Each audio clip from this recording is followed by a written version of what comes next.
Hey, beautiful people out there, how are you guys doing? Hope you are doing amazingly well.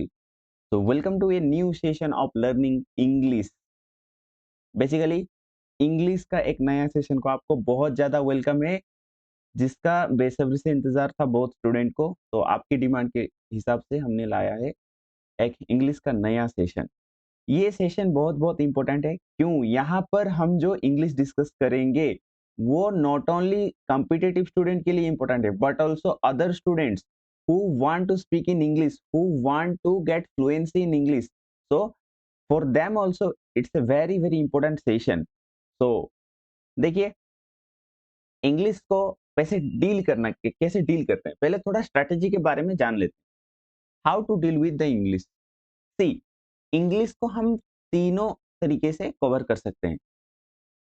जो English है, English को 3 part से हम cover कर सकते हैं। अगर 3 पार्ट से अच्छे से हम कवर कर रहे हैं, then we will get the equal, you can say equal knowledge of everything.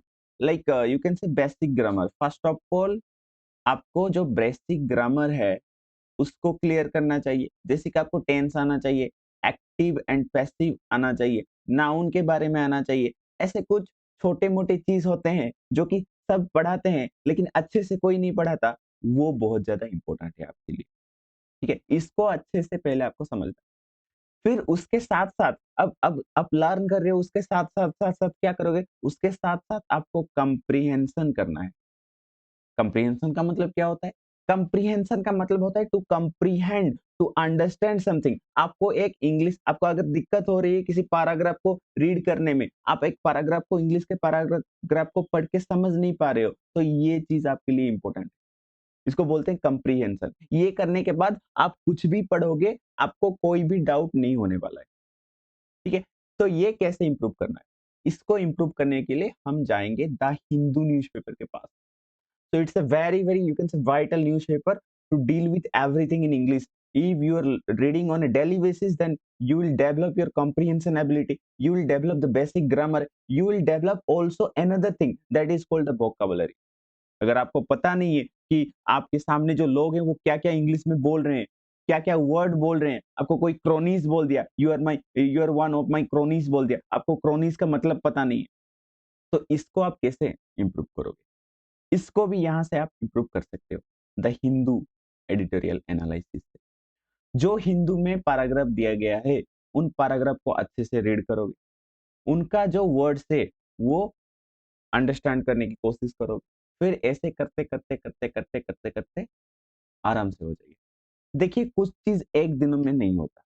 ये लर्निंग इंग्लिश ना, अगर आप बेस में भी हो, जीरो में भी हो, स्क्रैच में भी हो और माइनस में भी हो, मैं आपको गारंटी देके बताता हूँ, ये सेशन देखने के बाद, मेरा जो प्लेलिस्ट देखने के बाद, you will definitely improve your English skill. It's my guarantee, right? तो और एक वर्ड होता है जो वोकाबुलरी। वोकाबुलरी को भी इंप्रूव करना है। तो तीनों चीज को एक साथ जाना है। बेसिक ग्रामर को जाओ, बेसिक ग्रामर पढ़ो, फिर कंप्रिहेंशन पढ़ो, फिर वोकाबुलरी पढ़ो। ये 3 चीज आप इंप्रूव करेंगे तो आपका इंग्लिश ऑटोमेटिकली इंप्रूव होगा। कोई आपको रुक रुक नहीं सकता, कोई आपको रुका नहीं सकता इंग्लिश लर्निंग करने से। ठीक है? So again, it's important for all type of exam. So first of all, in this video, we are going to discuss about the elements of English grammar. What are the elements of English grammar? ठीक है? तो elements पढ़ेंगे। देखिए, मैं तो अपना जो Hindu editorial session है, वहाँ पे इंग्लिश को डेली बेसिस में मैं डिस्कशन करता हूँ। वहाँ से आप कॉम्प्रिहेंशन और वोकाबुलरीज आप लिख सकते हैं। डेली बेसिस में आप वोकाबुलरीज में जो पढ़ा रहा हूँ उसको लिखिए, ये इम्प्रूव होगा। With that I am also trying to upload a video on the topic of basic English grammar on a daily basis. So just look at this, right? वो रील वाला नहीं है, ये YouTube को आप देखना है, ये यहीं से दिखना है। वहां पर लुक एट दिस देख के कुछ नहीं होगा, यहाँ पर लुक एट दिस, राइट?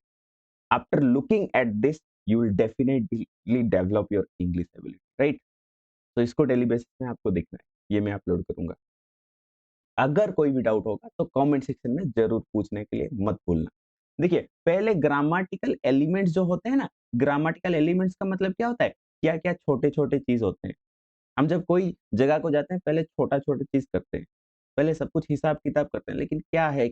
आप दिल्ली जाओगे, आप मुंबई जाओगे, पहले जानोगे मुंबई के बारे में, कि मुंबई क्या है? एकदम एकदम घुस जाओगे तब मुंबई कुछ दिन समझ में नहीं आएगा। कैसे जाना है, कैसे टिकट करना है, ये सब करके आप मुंबई को जाओगे। इसी तरह इंग्लिश को पहले जानने से पहले इंग्लिश को अंदर से खोखला करने के लिए, मतलब समझ रहे हो? इंग्लिश जो आपको डराता है ना, इसको खोखला कर देंगे हम पढ़ते-पढ़ते। तो अगर इससे पहले आपको कुछ इसके बारे में, इसका हाल-चाल थोड़ा पता होना चाहिए। कैसा दिखता है? इसमें क्या-क्या होते हैं? आपको मुंबई जा रहे हो और उसमें आपको पता नहीं है क्या-क्या है, तो क्या फ़ायदा जाके मुंबई, ठीक है? तो इसी तरह पहला जो ग्रामेटिकल एलिमेंट होता है लेटर। देखिए सब जानते हैं लेटर क्या होता है। Letter is the basic unit of word in a sentence, right? So the basic unit of a word is called literally letter. जैसे कि मैंने काऊ लिखा, ये काव क्या है? ये वर्ड है। इसको शब्द बोलते हैं। हिंदी में हम शब्द बोलते हैं, इंग्लिश में हम वर्ड बोलते हैं। देखो ये जो वर्ड है ना, ये तीनों लेटर्स को लेके कंसिस्ट है। जैसे कि एक हुआ सी, एक हुआ ओ, एक हुआ डब्ल्यू। इनको क्या बोलेंगे? इन इन इंडिविजुअल इनको यूनिट बोलेंगे। इनको क्या बोलेंगे? लेटर्स बोलेंगे। इन यूनिट को हम लेटर्स बोलेंगे। तो लेटर्स मिलके वर्ड्स का फॉर्मेशन करते हैं। ठीक है? तो हमारा इंग्लिश लैंग्वेज जो है, इंग्लिश लैंग्वेज में टोटल 26 लेटर्स हैं। ये आप याद रखना है। और लेटर को हम 2 भाग में हम क्लासिफाई कर सकते हैं। एक होता है वावेल लेटर्स और एक होता है कॉन्सोनेंट लेटर्स, और you can say sound. Vowel letter क्या-क्या होता है? A, E, I, O, U consonant sound. बाकी जो बच गए 21, इनको हम बोलेंगे कॉन्सोनेंट लेटर्स और कॉन्सोनेंट साउंड। अच्छा आपको पता है, आपको तो मतलब ये पता है वावेल क्या है, कंसोनेंट क्या है, A, E, I, O, you पता है, लेकिन इनको क्यों ये कहा गया, ये मालूम है क्या? नहीं मालूम होगा। देखिए पहली बात, हम जब भी ये साउंड निकालते हैं, आप साउंड जब निकालते हो, ए बोलो, ए मेरे साथ बोलो ए। ए जब बोलोगे तो आपके मतलब ये जो माउथ है ना, माउथ का कोई भी ऑर्गन काम नहीं करता। ठीक है? ये जो साउंड है डायरेक्टली वोकल कॉर्ड से, आपके नली से जो है ना नेक में जो वोकल कॉर्ड है, वहां से निकलता है। इसीलिए इसको वावेल साउंड बोला जाता है। ई, वैसे ई बोलो, माउथ का कोई भी ऑर्गन कहीं पर भी टच नहीं होगा। ये आप देखो, ध्यान से देखो। आई बोलो, आई, आई देखो कोई टच हो रहा है? नहीं होगा। ओ बोलो, ओ, कोई ऑर्गन टच नहीं होगा। यू बोलो, कोई भी ऑर्गन हमारा माउथ का टच नहीं होगा। अगर बी बोलते हैं, बी, बी, बी, देखो लिप्स टच हो रहे हैं। तो अगर वोकल कॉर्ड से साउंड निकल रहा है और वो साउंड को माउथ ने क्या किया? माउथ ने अपना ट्विस्ट दे दिया। भाई आ जाओ, लिप्स लिप्स बोला भाई तू बी आ रहा है ना, हम तेरे को थोड़ा ट्विस्ट दे देते हैं। अभी ये बन गया कंसोनेंट, ठीक है? तो अगर वोकल कॉर्ड से, वोकल कॉर्ड है हमारा, उसमें से डायरेक्टली साउंड निकल रहा है तो उसको वावेल लेटर बोलेंगे। अगर साउंड निकल के माउथ के द्वारा माउथ कुछ ट्विस्ट कर रहा है, उसको हम कंसोनेंट साउंड बोलेंगे। I think now you are able to get it. What is the difference between vowel letters and consonant letters? Okay, और एक बात आपको याद रखना है। देखिए टोटल्स हमारा 26 लेटर्स होते हैं ना, लेकिन इनका 44 साउंड्स होते हैं। आप बोलोगे माइला ये कैसा चीज है? 26 लेटर का 44 साउंड, ये कैसे हो सकता है? देखिए हो सकता है, कैसे होगा मैं आपको बताऊं। देखिए एक है, मैं यहाँ पर लिख रहा हूँ यूट्यूब, और एक है, अभी आप इन दोनों को पढ़िए और प्रोनाउंस करने की कोशिश कीजिए। इसको आप क्या बोलेंगे? YouTube live. इसको आप क्या बोलेंगे? I live in Delhi. अभी ये तो गड़बड़ी हो गया। इधर क्या पढ़ रहे थे? इधर पढ़ रहे थे लाइव, इधर क्या पढ़ रहे हैं? Live, live, live, live, live. देखिए सेम वर्ड है, लेकिन प्रोनाउंसिएशन, आवाज अलग अलग निकल रहे हैं। समझ में आया? तो ये किसका कमाल है? आई का कमाल है भाई। इधर ये लीव, यूट्यूब लाइव, ये आई की तरह काम कर रहा है, लेकिन यहाँ पर इस लीव में आई लिव इन दिल्ली, देखो ये जो आई है ना, ये ई की तरह साउंड निकल रहा है। तो इसीलिए ऐसे बहुत वर्ड होते हैं जिनका बहुत सारा साउंड निकलता है, इसीलिए 26 लेटर का 44 साउंड है। I think everything is clear about the letter. अब चलते हैं अल्फाबेट्स में। अल्फाबेट्स और लेटर्स में क्या डिफरेंस है? देखिए अल्फाबेट्स हम एक ग्रुप को बोलेंगे, ठीक है? अल्फाबेट्स हम किसे बोलेंगे? It's a group. All the letters of a language are alphabet. यानी कि हमारे इंग्लिश लैंग्वेज में कितने टोटल लेटर्स हैं? 26 लेटर्स हैं और इन 26 लेटर्स को लेके अल्फाबेट्स बोलते हैं। अगर हम अल्फाबेट्स को कैपिटल लेटर में लिखेंगे तो ऐसे कुछ होगा ए बी सी डी। अगर स्मॉल लेटर में लिखेंगे ए बी सी डी ऐसे होता है, ठीक है? और आई जो है एक होता है ना, आई आई का मतलब मैं, इसको हमेशा कैपिटल लेटर में लिखते हैं, चाहे वो सेंटेंस से पहले हो या फिर बीच में हो, कहीं पर भी हो आई को हमेशा, अगर आई मी की तरह आप यूज कर रहे हो, मतलब आप अपने आप की तरह यूज कर रहे हो, एज ए प्रोनाउन की तरह यूज कर रहे हो, उसको सेंटेंस में हमेशा कैपिटल लेटर में लिखते हैं। तो इसका कुछ रूल्स है वो हम जानेंगे। फिर आता है syllable. What is the meaning of syllable? देखिए, जो भी वर्ड होते हैं ना, उनका एक वावेल साउंड होता है। उसी वावेल साउंड को हम क्या बोलेंगे? उसको हम सिलाबल बोलेंगे। यानी कि there is a part in a word that has a vowel sound. Now this is called syllable. This is called the syllable. जैसे कि एग्जांपल से समझते हैं, सी। देखो ये जब मैं वर्ड उच्चारण कर रहा हूँ ना, सी, ई आ रहा है ना, ई वावेल पार्ट आ रहा है, वावेल का साउंड इधर से निकल रहा है, तो ये हुआ सिलाबल। ठीक है? ही, मैंने हमने क्या कहा? ही कहा, ही। देखो ई आ रहा है, ई आ रहा है ना, तो उच्चारण में वावेल साउंड आ रहा है, तो इसको सिलाबल बोलेंगे। ठीक है? तो जिस वर्ड में वावेल का साउंड आता है, वर्ड का जिस पार्ट में वावेल का साउंड आता है, उसको हम सिलाबल बोलेंगे। अभी जो सिलाबल होते हैं, ये सिलाबल एक भी हो सकता है एक वर्ड में, और दो भी हो सकते हैं, तीन भी हो सकते हैं, और आप जितना मर्जी उतना भी लगा सकते हो। डिपेंड करता है वर्ड्स के ऊपर। देखिए, some words have one syllable and some words have more than one syllable, right? Words having one syllable जैसे सी, ही, गो, सिट, जॉय। ठीक है? जॉय, ओ, ओ आया इधर, जॉय। ठीक है? अगर हम बोलेंगे एप्पल, एप्पल, एप्पल, एप्पल में क्या आ रहा है? एप्पल, आ बोल रहे हो, पहला बोल रहे हो आप आ, फिर बोल रहे हो पल। देखो आ में एक वावल साउंड आ रहा है और पल में एक वावल साउंड आ रहा है। वावल साउंड का मतलब ए ई आई ओ यू। तो यहाँ पर टू, टू सिलेबल है। ऐसे ही तीन सिलेबल हो सकते हैं। इंटेलिजेंट, देखिए, इंटेलिजेंट, तो इंटेलिजेंट में तीन वावल्स हैं। ब्यूटीफुल, ब्यूटीफुल, देखिए, ब्यू, ब्यू में एक है, ब्यू में एक, ब्यू, ब्यू में एक वावल साउंड आ रहा है, टी में एक वावल साउंड आ रहा है, फुल में एक वावल साउंड आ रहा है, तो इसको सिलाबल बोला जाता है। तो सिलाबल ओनली एक साउंड है, आपको याद रखना है, इसको कंफ्यूज मत करना माइंड में। ये एक वावल साउंड क्रिएट करता है हमें। ठीक है? अभी चलते हैं वर्ड्स के ऊपर। लाइक वर्ड्स किसे बोला जाता है? देखिए, the group of letters which has a sensible meaning is called word. अगर मैंने ऐसे ऐसे कर दिया, इसको वर्ड नहीं बोला जाएगा। मतलब इसका कुछ सेंसिबल मीनिंग भी होना चाहिए। सी ओ डब्ल्यू, हमने यहाँ पर भी सी ओ डब्ल्यू लिखा था, लेकिन सी ओ और इधर डब्ल्यू लिख दिया था, तो इसका मीनिंग कुछ नहीं हुआ। लेकिन इसको अगर हम अरेंज करके लिखेंगे और वो चीज कहीं पर होगा, लेकिन गाय तो है ना, लेकिन ये डब्ल्यू सी ओ कहीं पर होता है क्या? कहीं एनिमल देखे हो गाय की तरह? ये नहीं होता। तो काव होता है हमारा, तो जिसका एक सेंसिबल मीनिंग हो, उसको हम क्या बोलेंगे? It's a word. तो हम काव को क्या बोलेंगे बेटा? इसको वर्ड्स बोलेंगे। इसको क्या बोलेंगे? वर्ड्स नहीं बोलेंगे। क्यों नहीं बोलेंगे? क्योंकि इसका मीनिंग ही नहीं है। हम बोलते हैं एप्पल, और किसी ने आपको लिख के दे दिया पिपला, ठीक है? पिपलिया लिख के दे दिया, तो कौन सा वाला वर्ड है? ये वर्ड है, क्योंकि इसका ये जो अरेंज होके रह रहे हैं ना लेटर, इसका एक डेफिनेट मीनिंग है, लेकिन इसका तो कुछ भी नहीं मीनिंग है, तो इसको वर्ड्स नहीं बोला जाएगा। So I think now you are getting my point. And एक बात आप याद रखें, each and every word in our English language must have at least one vowel and one consonant. मतलब एक vowel होना चाहिए, एक vowel letter होना चाहिए और एक consonant letter होना चाहिए। जिस वर्ड भी आप देखोगे इंग्लिश में, हमेशा वहां पर कोई ना कोई vowel साउंड और consonant साउंड तो जरूर होगा। मैंगो, मैंगो में देखो, मैंगो में ए है ना, ओ है, तो कंसोनेंट तो बहुत सारे हैं और vowel भी।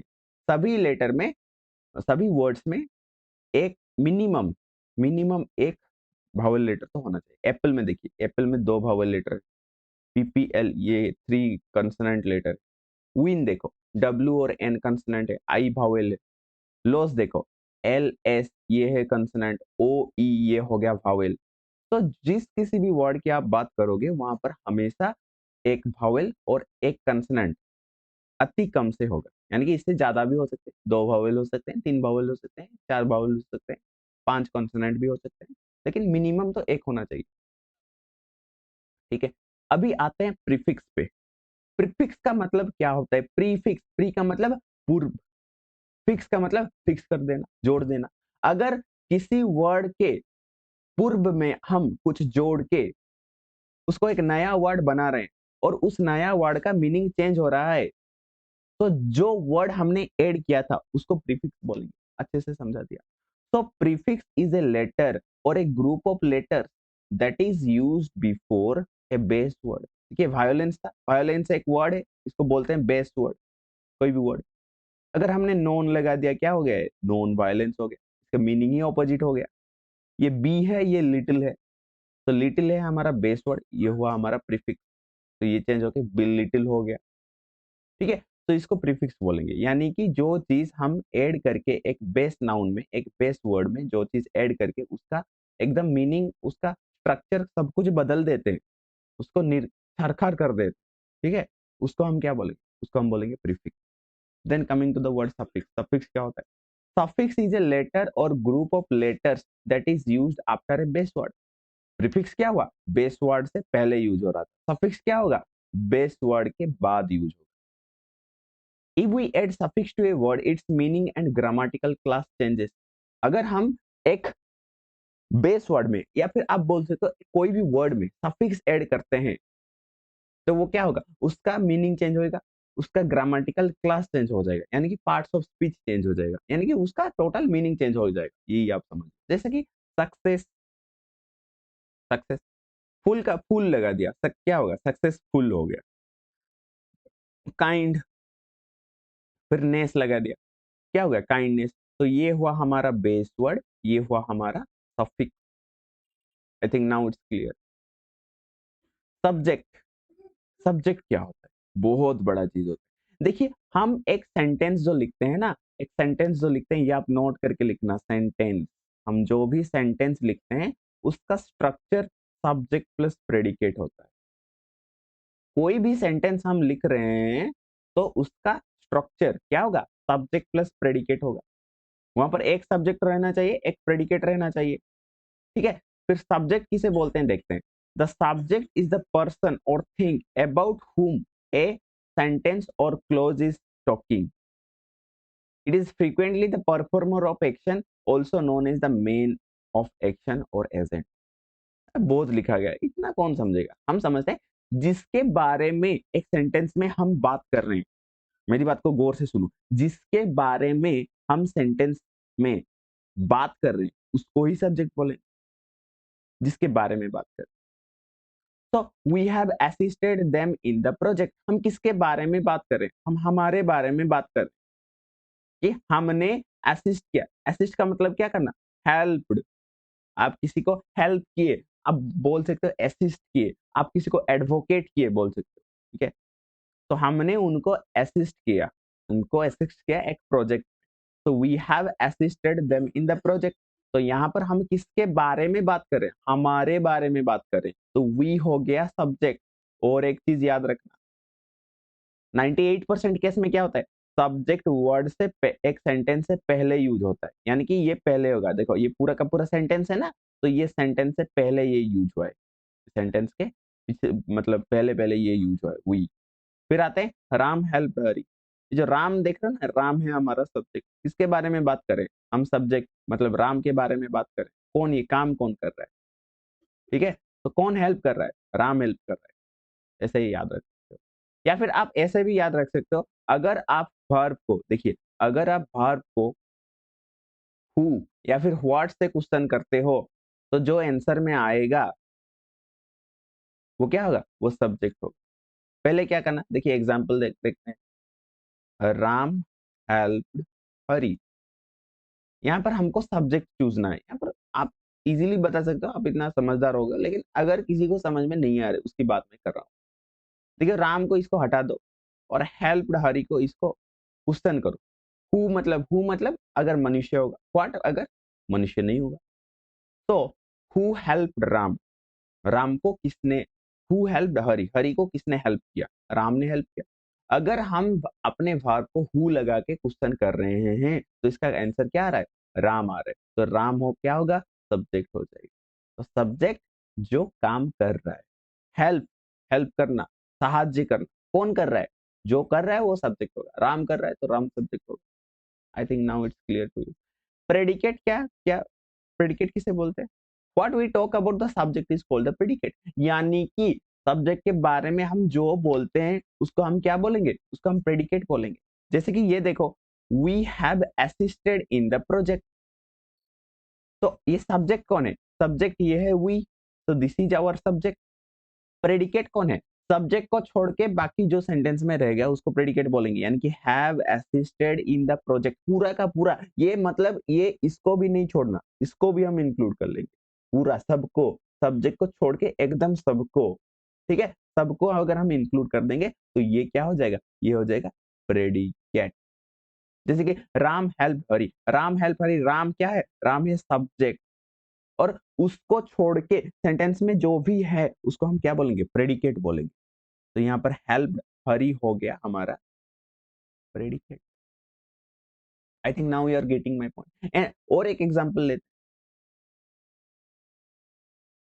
ही is a smart boy, he is a smart boy, यहाँ पर हम किसके बारे में बात कर रहे हैं, उसके बारे में, वो जो है ना, ये एक सब्जेक्ट है, ही, तो ही हमारा सब्जेक्ट, सब्जेक्ट के बारे में क्या बात कर रहे हैं कि वो एक स्मार्ट बॉय है। तो ईच स्मार्ट बॉय, सब्जेक्ट को छोड़ के बाकी जो रह गया सेंटेंस में जो कि सब्जेक्ट के बारे में बता रहा है उसको हम बोलेंगे predicate. I think now it's clear to you. फिर आते हैं ऑब्जेक्ट की तरफ। What is the meaning of an object. देखिए, अगर हम, if we ask question to the verb, अगर हम वर्ब को क्वेश्चन करेंगे of a sentence using what और whom, the answer is called an object. Verb क्या है भाई, ये वर्ब, ये एक वर्ड कहाँ से आ गया, वर्ब का मतलब क्या होता है, वर्ब का मतलब होता है, हम अगर हिंदी में बात करें तो कर्म, जो काम करते हैं ना, जो एक्शन, उसको वर्ब बोलते हैं, जो एक्शन जो काम कर रहे हैं उसको वर्ब बोलते हैं। जैसे कि यहाँ पर हो गया ना, राम हेल्प्ड हरी, यहाँ पर क्या हुआ, राम हेल्प हरी हुआ। ये हेल्प क्या है, हेल्प करना एक काम है, तो इसको वर्ब बोलेंगे। ये क्या हुआ, ये हो गया सब्जेक्ट, ठीक है। तो ऑब्जेक्ट क्या है इधर, देखिए, ये आपको अच्छे से याद रखना। अगर हम वर्ब को व्हाट लगा के क्वेश्चन कर रहे हैं या फिर whom लगा के क्वेश्चन कर रहे हैं, व्हाट किसके लिए, व्हाट अगर यहाँ पर कुछ निर्जीव वस्तु होगा, अगर कुछ सजीव यानी कि मनुष्य होगा तो whom लगाएंगे। तो अगर ये क्वेश्चन करेंगे तो आंसर जो आएगा वो क्या होगा, वो हमारा ऑब्जेक्ट होगा। तो राम हेल्प्ड whom, राम ने किसको हेल्प किया, हरि को हेल्प किया, तो हरि क्या हो गया हमारा, ऑब्जेक्ट हो गया। तो ऑब्जेक्ट इसे ही बोला जाता है, समझे। जिस जिस वर्ब का ऑब्जेक्ट होता है, देखिए, the type of verb having an object is called a transitive verb. यानी कि जिस वर्ब का ऑब्जेक्ट होता है उसका, उसको क्या बोलेंगे, ट्रांजिटिव वर्ब बोलेंगे। जैसे यहाँ पर देखिए, हम ये जो वर्ब, वर्ब यहाँ पर क्या है, हेल्प है, ऑब्जेक्ट क्या है, हरि, तो इस वर्ब का ऑब्जेक्ट कौन हुआ, हरि हुआ। तो इसी वर्ब को हम इसीलिए ट्रांजिटिव वर्ब बोलेंगे। ट्रांजिटिव वर्ब क्यों बोलेंगे ट्रांजिटिव वर्ब, क्योंकि इसके पास ऑब्जेक्ट है। अगर ऑब्जेक्ट नहीं हुआ, छोड़ के चला गया, तो वर्ब हमारा रोएगा और उसका नाम बदल के क्या हो जाएगा, दगाबाज हो गया। नहीं, नहीं वैसा नहीं। इसका मतलब इस, अगर ऑब्जेक्ट छोड़ के चला गया या फिर नहीं है ऑब्जेक्ट, तो इसको इंट्रांजिटिव बोलेंगे, इंट्रांजिटिव। देखिए, if a verb has no object, it's called an intransitive verb। देखिए, एग्जाम्पल के मदद से समझते हैं कि कहाँ पर वर्ब है और कहाँ पर वर्ब नहीं है, या फिर ऑब्जेक्ट है या ऑब्जेक्ट नहीं है। ही इज प्लेइंग फुटबॉल, देखिए, इस सेंटेंस को ब्रेक डाउन जो करना सीख लिए ना, उसको सब कुछ आ गया। पहले आप सेंटेंस को ब्रेक डाउन करो। छोटे जब थे, पता है ना उस टाइम क्या कर रहे थे, जब खिलौना घर में आके दे रहे थे, आप तो मतलब एकदम शैतानी दिमाग था उस वक्त। क्या कर रहे थे, मतलब कैसे छेचोगे उसको, कैसे फेंकोगे यहाँ, वहां पर बैठ जाओगे, फिर उसको तोड़ फोड़ दोगे, फिर वैसा करोगे। तो खोलने की चाहत रहता है। तो इसी तरह खोलता है, जो खोलता है तभी जोड़ता है। अगर आप खोल पाओगे तो अच्छे से खोल पाओगे क्या है इसके अंदर, फिर आप जानोगे जोड़ना, फिर आप सीखोगे जोड़ना। अगर किसी को खोलना नहीं आता तो उसको जोड़ना भी नहीं आता, वैसे जोड़ नहीं सकता अगर वो नहीं खोला तो। तो इसीलिए आपको पहले सेंटेंस का ब्रेक डाउन करना है। आप अगर सेंटेंस बनाना चाहते हो, सेंटेंस में बात करना चाहते हो, तो आपको पहले सेंटेंस को खोल मतलब ब्रेक डाउन करना सीखना होगा। देखिए, ही इज प्लेइंग फुटबॉल, यहाँ पर कर्म क्रिया कौन सा है, एक्शन क्या है, एक्शन है, एक्शन यानी कि जो काम, काम क्या काम है, प्लेइंग खेलना एक काम है। तो ये हुआ हमारा verb.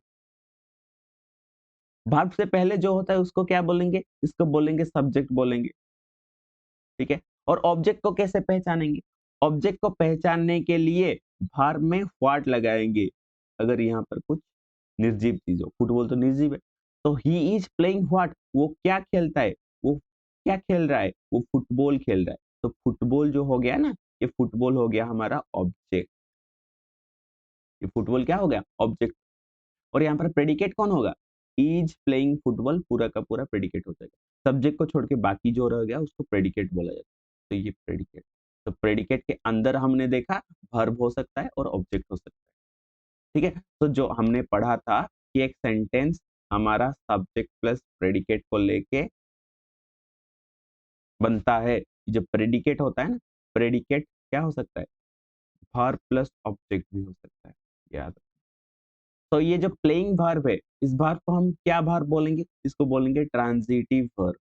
It's called a transitive verb, इसको हम अगर अभी ट्रांजिटिव वर्ब बोलेंगे। देखिए, he is sleeping, sleeping what, sleeping what, कुछ आंसर आ रहा है, इसका ऑब्जेक्ट तो इसको छोड़ के चला गया, ऑब्जेक्ट तो अभी दगाबाज निकला।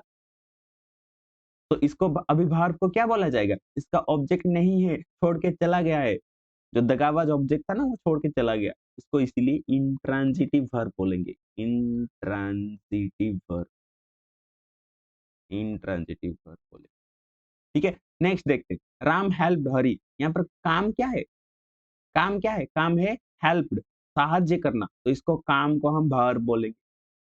ये काम कौन कर रहा है, जो कर रहा है उसको सब्जेक्ट बोलेंगे। Who helped Hari, Ram helped Hari, तो राम को हम सब्जेक्ट बोलेंगे।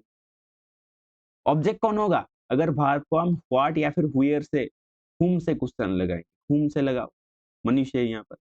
तो राम हेल्प हुम, किसको हेल्प किया, हरि को हेल्प किया, तो हरि हो गया हमारा ऑब्जेक्ट, ठीक है। तो यहाँ पर राम हो गया हमारा सब्जेक्ट,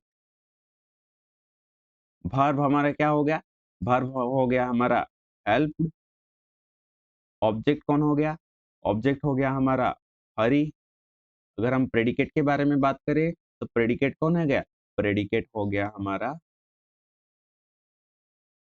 हेल्प्ड हरि, पूरा का पूरा सब्जेक्ट को छोड़ के बाकी जो रह गया उसको प्रेडिकेट बोलेंगे। तो इस टाइप का भाग को क्या बोलेंगे, इसका टाइप क्या होगा, ट्रांजिटिव या इंट्रांजिटिव। इसके पास तो ऑब्जेक्ट है, ऑब्जेक्ट है, तो इस भाग को हम बोलेंगे transitive verb, this is called transitive verb. I think now it's clear to you. अभी चलते हैं प्रीपोजिशनल ऑब्जेक्ट। अरे भाई ये तो दगाबाज निकला, मतलब कहीं पर तो गया होगा ना, जैसे होता है ना, अगर कोई इंसान हो इधर, मतलब आप हो, आपका ही केस ले लेते हैं, आप एक बॉय हो, ठीक है, आप एक मनुष्य हो, और आपको कोई लड़की छोड़ के चली गई, वो दगाबाज निकली, ठीक है, वो क्या निकली, जो ऑब्जेक्ट निकली ना, ऑब्जेक्ट है, वो लड़की ऑब्जेक्ट की तरह होती है जो चले जाता है, ठीक है, जो चले जाते हैं, तो इसलिए ऑब्जेक्ट जो चला गया उसको दगाबाज ऑब्जेक्ट बोलते हैं। अभी आप क्या बन गए, आपके पास अगर लड़की होगी तो आप हो गए ट्रांजिटिव, आपके पास अगर नहीं होगी तो इंट्रांजिटिव हो गया। तो इसी तरह अगर बाहर आपके पास ऑब्जेक्ट है तो वो क्या, ट्रांजिटिव, अगर नहीं है तो इंट्रांजिटिव। अच्छा, ये ऑब्जेक्ट फिर किधर जाएगा, अबे जाएगा, मतलब कहीं पर तो रहेगा ना, तो और किसी का बन जाएगा, वो लड़की आपसे चली गई, मतलब आपसे खुश नहीं है, और किसी के पास चला जाएगा, तो जिसके पास चला जाएगा उसको बोला जाएगा प्रीपोजिशन। अगर वो ऑब्जेक्ट वर्ब का नहीं है तो प्रीपोजिशन का होगा, ठीक है। तो देखिए इसका मतलब क्या है, एक होता है ये जो वर्ब हमने पढ़ा, इसको बोलते हैं ऑब्जेक्ट ऑफ ए वर्ब, इसको बोलेंगे ऑब्जेक्ट ऑफ ए वर्ब, यानी कि वर्ब का ऑब्जेक्ट। अगर वर्ब को छोड़ के चला गया तो वो किसके पास जाएगा? प्रीपोजिशन के पास जाएगा। प्रीपोजिशन किसे बोलते हैं बेटा? जो हम सोचते हैं at, in, on, with, under, ठीक है, बिलो, ऐसे बहुत सारे वर्ड होते हैं। BELOW, ऐसे बहुत सारे वर्ड होते हैं, इनको बोलते हैं प्रीपोजिशन। देखिए, after a preposition whatever is there is called object of a preposition, यानी कि प्रीपोजिशन के बाद में, ध्यान से, प्रीपोजिशन के बाद में जो भी हो एक सेंटेंस में, उसको हम क्या बोलेंगे? इसको हम ऑब्जेक्ट बोलेंगे, लेकिन ये प्रीपोजिशन का ऑब्जेक्ट बोलेंगे, प्रीपोजिशनल ऑब्जेक्ट इसको बोले जाएंगे। तो ये प्रीपोजिशनल ऑब्जेक्ट एक नाउन या फिर प्रोनाउन हो सकता है। ये जो प्रीपोजिशन के बाद में जो आएगा, जो ऑब्जेक्ट आएगा उसका, किसका ऑब्जेक्ट? ये प्रीपोजिशन का ऑब्जेक्ट है। भारत का ऑब्जेक्ट का मतलब वो ऑब्जेक्ट भारत का था। तो ये ऑब्जेक्ट एक क्या होगा? एक नाउन हो सकता है या फिर प्रोनाउन हो सकता है, ये आप याद रखना। देखिए, coming to some examples, we have assisted them in the project. यहाँ पर हमको सिर्फ खोजना है कहाँ पर प्रीपोजिशन है, यहाँ पर साला निठल्ला इधर है, देखिए। उसके बाद जो भी होगा उसको हम ऑब्जेक्ट बोलेंगे। तो द प्रोजेक्ट हो गया, तो इन इन हुआ हमारा प्रीपोजिशन, द प्रोजेक्ट हो गया हमारा ऑब्जेक्ट। किसका ऑब्जेक्ट? प्रीपोजिशन का ऑब्जेक्ट, ये भारत का ऑब्जेक्ट नहीं। जैसे वैसे ही, he is cutting an apple with the knife, with क्या हुआ? प्रीपोजिशन हुआ। उसके बाद देखो जो भी है, यानी कि द नाइफ है, ये क्या होगा? ऑब्जेक्ट होगा। लेकिन ये कैसा ऑब्जेक्ट होगा? प्रीपोजिशनल ऑब्जेक्ट होगा। The sun rises from the east, preposition कहाँ है? फ्रॉम है प्रीपोजिशन। उसके बाद जो है वो क्या होगा? ऑब्जेक्ट होगा। किसका ऑब्जेक्ट होगा? प्रीपोजिशन का ऑब्जेक्ट होगा, तो प्रीपोजिशनल ऑब्जेक्ट बोलेंगे। The book is on the table, तो ऑन क्या है? प्रीपोजिशन। उसके बाद क्या है? द टेबल, तो क्या बोलेंगे? ऑब्जेक्ट बोलेंगे। किसका ऑब्जेक्ट बोलेंगे? प्रीपोजिशन का ऑब्जेक्ट बोलेंगे, तो प्रीपोजिशनल ऑब्जेक्ट ये हो गया। I think now you are getting my point. ठीक है, तो ऑब्जेक्ट दो तरह के होते हैं। ऑब्जेक्ट दो तरह के होते हैं, एक होता है object of a verb, object of a verb, और एक होता है object of a preposition, object of a preposition बोलते हैं, ऑब्जेक्ट ऑफ ए प्रीपोजिशन। ठीक है, ये आपको याद रखना। अगर हम एक एग्जांपल लेते हैं, राम, राम, और एक लेते हैं, Ram helped Hari in the market. यहाँ पर आपको सेंटेंस को ब्रेक डाउन करना। पहले आप सेंटेंस को भार को खोजने की कोशिश करिए। यहाँ पर सेंटेंस में भार पहला कौन सा है? देखिए, हेल्प कर रहा है, हेल्प कर रहा है यानी कि कर्म, कर्म है, तो ये हो गया हमारा वर्ब। तो वर्ब क्या हुआ? हेल्प। कौन हेल्प कर रहा है? राम कर रहा है, तो वर्ब से पहले जो यूज होता है उसको क्या बोलेंगे? सब्जेक्ट बोलेंगे। ठीक है, अभी भार में क्वेश्चन करो। भार में अगर हम व्हाट से क्वेश्चन करेंगे या फिर whom से क्वेश्चन करेंगे, आंसर में जो आएगा वो ऑब्जेक्ट होगा। राम हेल्प व्हाट और Ram help whom। Ram help whom, Ram किसको हेल्प कर रहा है? whom का मतलब किसको, व्हाट का मतलब क्या। राम हेल्प whom, किसको? हरि को हेल्प कर रहा है, तो ये हमारा हो गया ऑब्जेक्ट। लेकिन ये ऑब्जेक्ट किसका है? ये भार का ऑब्जेक्ट। ये अभी दगाबाज नहीं हुआ है, ये भार को छोड़ के नहीं गया, इसीलिए इस भार को क्या बोला जाएगा? ट्रांजिटिव वर्ब बोला जाएगा। तो this is called transitive verb. अरे अरे अरे, यहाँ पर तो और एक चीज है, क्या है? देखिए, इन भी है। इन क्या हुआ? इन हुआ प्रीपोजिशन। आपको इतना माइंड में आना चाहिए, जब भी प्रीपोजिशन होगा उसके बाद एक निठल्ला होगा, जरूर होगा, जो कि है दामाद। इसको क्या बोलेंगे? इसको बोलेंगे ऑब्जेक्ट। इसका ऑब्जेक्ट बोलेंगे प्रीपोजिशन का ऑब्जेक्ट। तो दिस इट्स प्रीपोजिशनल ऑब्जेक्ट। यहाँ पर अगर बात किया जाए, सेंटेंस में दो ऑब्जेक्ट, एक हो गया भार्ब का ऑब्जेक्ट, कौन है? हरि, और एक हो गया प्रीपोजिशनल ऑब्जेक्ट, जो हो गया दामर। I think now it's clear what is object and what is prepositional object. Next आते हैं कॉम्प्लीमेंट। कॉम्प्लीमेंट का मतलब क्या होता है? कॉम्प्लीमेंट का मतलब कुछ एडिशनल इंफॉर्मेशन देना, उसको कॉम्प्लीमेंट बोला जाएगा। ठीक है, जैसे कि देखो, complement is the term used for a word or words that are needed to complete the meaning of an expression।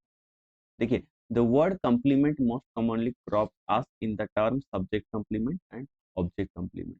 Lee is weak. John was a chicken. We voted John care. देखिए फिर से बोल रहा हूँ, complement किससे बोला जाएगा अच्छे से। सी कंप्लीमेंट किसको बोला जाएगा अगर कुछ एडिशनल इंफॉर्मेशन जो दे रहा है। देखिए हमारा एक होता है सेंटेंस में linking verb. Linking verb, linking verb किसे बोलते हैं? Is, am, are, was, were, इनको बोला जाएगा लिंकिंग। अच्छा अच्छा, और एक बात, इनको हेल्पिंग वर्ब भी बोला जाता है। तो इनको कब लिंकिंग वर्ब बोला जाएगा, कब हेल्पिंग वर्ब बोला जाएगा? देखो अगर इनके पास, देखिए अगर हम इज, एम, आर के पास ये हम लिख रहे हैं is, am, are, was, were, अगर इनके पास एक वर्ब का आईएनजी फॉर्म यूज हो तो इनको बोला जाएगा हेल्पिंग वर्ब, और इस वर्ब का आईएनजी फॉर्म को बोला जाएगा मेन वर्ब। ठीक है, इसको बोला जाएगा हेल्पिंग वर्ब, इसको बोला जाएगा मेन वर्ब। जैसे कि he is playing football, he is playing football. देखिए यहाँ पर इज हुआ हमारा, इज है ना, इज हुआ हमारा हेल्पिंग वर्ब। क्यों ये हेल्पिंग वर्ब हुआ? क्योंकि इसके बाद एक वर्ब का आईएनजी फॉर्मेट और ये बन गया मेन वर्ब। अगर ये मेन वर्ब नहीं हो, वर्ब का आईएनजी फॉर्म नहीं हो, तो इसको लिंकिंग वर्ब बोले। जैसे मैं बोलूंगा ही इज गुड, जी इज आ गया ना, इसके बाद तो कुछ वर्ब का आईएनजी फॉर्मेट नहीं है, तो इसको बोला जाएगा अभी लिंकिंग वर्ब। देखिए अभी लिंकिंग वर्ब के बाद जो भी आता है उसको हम कंप्लीमेंट बोलते हैं। इसको गुड को क्या बोलेंगे?